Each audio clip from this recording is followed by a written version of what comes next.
दीवाली के पुरमुसत मौके ऐं खुशियुनि भरे ॾण ते ॾेह तोड़े परॾेह में रहंदड़ हिंदू कम्यूनिटी जे हड़नी मोतबर महबूब माण्हुनि खे SSP बदीन जे रीडर लखूमल पारां लखें वाधायूं हिननि सिटुनि सां त हीअं जे त्योहारनि खे दीवाली मुबारक।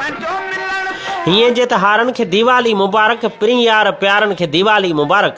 सदा टहक खुशियूं अंगण ते हुजनि सभिनि देसवारनि खे दीवाली मुबारक। किंझर खां कारूंझर ऐं केटी बंदर ताईं वस्तियुनि वलहारनि खे दीवाली मुबारक। लखू चए लखनि छा किरोड़नि प्यारनि हिंदू मुंहिंजे भाउरनि खे दीवाली मुबारक। हीअं जे त्योहारनि खे दीवाली मुबारक। पिरीं यार प्यारनि खे दीवाली मुबारक। पिरीं यार प्यारनि खे दीवाली मुबारक। मिठा मुर्गी मिलूं पंहिंजो मिलण मिठा मुर्गी मिलूं पंहिंजो मिलण पंहिंजो मिलण